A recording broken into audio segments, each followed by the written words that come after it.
আমাদের সমাজ যেমন বহু নামাজি আছে, নামাজ পড়তে দাঁড়াইছে, সাইড দোকানের মালিক এশার নামাজ পড়তে দাঁড়াইছে, দাঁড়ানোর পরে ইমাম সাহেব সালাম ফিরাইছে, ইমাম সাহেব বলে 3 রাকাত নামাজ পড়ছে। সে আর ওই দিকতে নামাজ ধরে নাই, বলছে ইমাম সাহেব হুজুর আজকে 3 রাকাত নামাজ পড়লেন, কারণ কি? ইমাম সাহেব মনে করতেছে ইমাম সাহেব সন্ধি খাইতেছে, কি হলো আসলে 3 রাকাত। ইমাম সাহেব কয় মে ইমাম সাহেব আমি আসলে হিসাব করছি 3 রাকাত নামাজ পড়ছেন, কারণ কি? নামাজ যে 3 রাকাত পড়লাম আপনি দলিলটা দেন কিভাবে 3 রাকাত নামাজ হচ্ছে। প্রত্যেক দিন এশার নামাজ দাঁড়াই আমি 4টা দোকানের হিসাব করি, আজকে 3টা দোকানের হিসাব করলাম, আরেক দোকান গেল কই, তার মানে অবশ্যই আপনি 3 রাকাত নামাজেই পড়ছেন।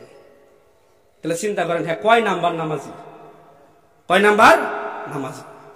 এই জন্য অন্তরকে ঠিক রাখা, খুশুর ব্যাখ্যা হলো কি? অন্তরকে ঠিক রাখা। এই জন্য খুশু খুজু এগুলো আদায় করতে গিয়া মুফাসসিরিনে কেরাম 3 ভাগে বিভক্ত করছেন। 1 নাম্বার চোখ, এই চোখকে আবার 4 ভাগে বিভক্ত করছেন। নামাজের ভিতরে খুশু খুজু আদায় করতে হবে, 3 ভাগে বিভক্ত করছেন। এটাকে বিভক্ত করার পরে আল্লাহ সবচেয়ে সম্মানিত, এই কথা যখন রুকুতে গিয়া মাথা নত করে স্বীকার করবে, তখন বান্দার 2 চোখ থাকবো 2 পায়ের বৃদ্ধাঙ্গুলির দিকে, 2 পায়ের বৃদ্ধাঙ্গুলের দিকে।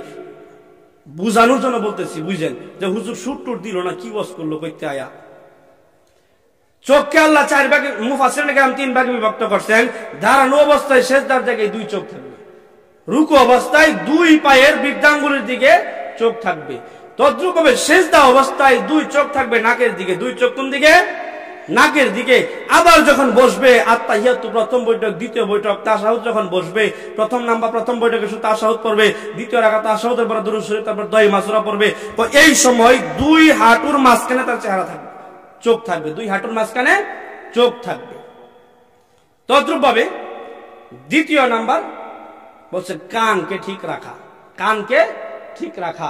অর্থাৎ আমি কি তেলাওয়াত করতেছি, আমি কি তেলাওয়াত করতেছি। দেখবেন মুসল্লি নামাজি যত আস্তেই তেলাওয়াত করুক না কেন, যত আস্তেই তেলাওয়াত করুক, সে দেখবেন কমপক্ষে তার কান দ্বারা শোনে, ঠিক আছে না?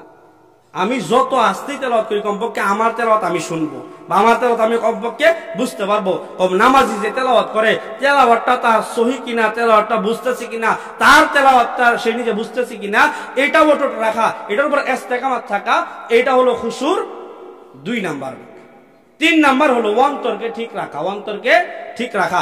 নামাজে দাঁড়াইলাম, নামাজের পরে আপনার বুঝি কোনা বাজারে মন গেছে, আবার পশ্চিম বালিসান্দা আসে, আবার কান্দা হরা যা, আবার দুর্গাপুর যা, আবার আপনার এই যে এই সমস্যার নদীর যা, আবার কলমা আন্দা যা, এরকম ভাবে দৌড়াদৌড়ি করতেছে, এরকম অবস্থা ইমাম সাহেব নামাজ শেষ করে যাচ্ছে, এটা কোনো খুশু আদায় হলো না।